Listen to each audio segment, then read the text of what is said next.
Alright, so no crazy hook, no crazy intro. If you're not looking to become a professional footballer, then click off the video. I don't want to waste your time. You're probably not going to find it valuable. But if you are, and you've stayed, I'm going to show you how I'm closing the gap between me and the professionals. So this gap, this discrepancy between where I am and where the professionals are, it's almost too big. Like, I don't know all the actions I have to take in the next 5 years to get to that point.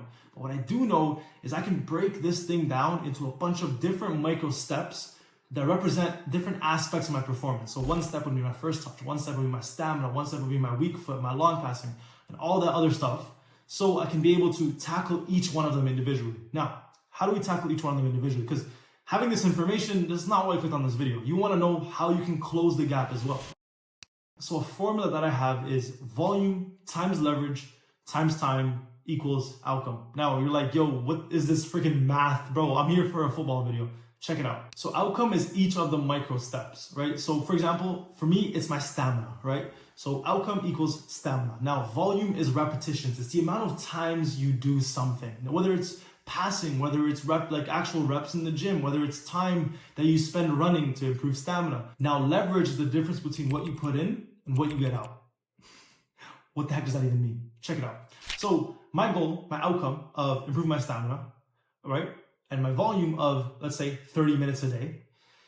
A low leverage activity for me would be to go on YouTube and find some random zone 3 cardio routine and spend 30 minutes doing that every single day. And a high leverage activity would be for me to, pay $100, $150 for a performance coach where he puts together, a custom program for me. So you get more out for what you put in. So low leverage, 30 minutes, decent results. High leverage, 30 minutes, good results. So that's the difference between a low leverage and a high leverage activity. Now there's time. So time is just doing the best things a lot on a long enough time frame to get outcome. That's it. There's no simple, crazy explanation, but time is also very important because you can be doing all the right things, leverage, and you could be doing them a lot. But if you only do it for a week, then you're not going to get the outcome. So that's what the formula is and how I use it. But let's get a little bit tactical here. How can you use this to improve your performance? So check it out.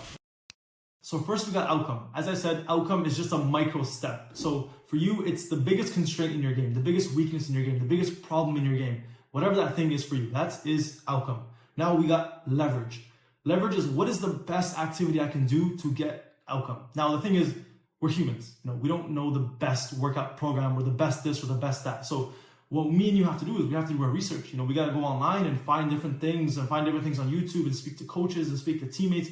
And hey, I'm a little bit weird, but if you want to take your development seriously, you might have to pay a coach or you might have to buy a program or a course or get something custom made for you so you can have the highest leverage thing. And to be honest, that's for the advanced guys, but not even if you really want to take this to the next level, you might have to start investing in your success. And by the way, there's not some weird upsell to some coaching program or I don't have any of that stuff. It's free. My coaching is free. But basically, you might have to make the best guess and invest money into making the best guess. So you take all this information that you gathered and create the best, highest leverage thing. Now, volume is just doing the high leverage activity as much as humanly possible. If it's a physical thing, then you might want to, recover better or do some injury prevention work so you can spend as many times on the pitch or in the gym as possible. Or if it's a mental thing, if you want to improve your game IQ and your high leverage activity is to do, game analysis, then create the conditions for success, create the environment for success so you can really rack up as much volume as you can. Delete social media. Put a time in the morning for deep work. So do all of these things that's going to allow you to put in as many repetitions as you possibly can to do the high leverage activity. And then we got time. So it's do the high leverage activity for as much as you humanly can on long enough time frame and you get the outcome, right? So hopefully this simplified it for you. Hopefully this made some ideas spark in your brain. Because for me, when I see, okay, you got to catch up to the professionals, you got to get as good as the pros, it's too big of a goal, right? So breaking it down into micro steps and having a formula where you can measurably attain each micro step was super helpful for me. So hopefully it was helpful for you as well. My name is Up. I'm on the journey to being a pro footballer. I just share my lessons along the way. If you got any sort of value from this, then subscribe.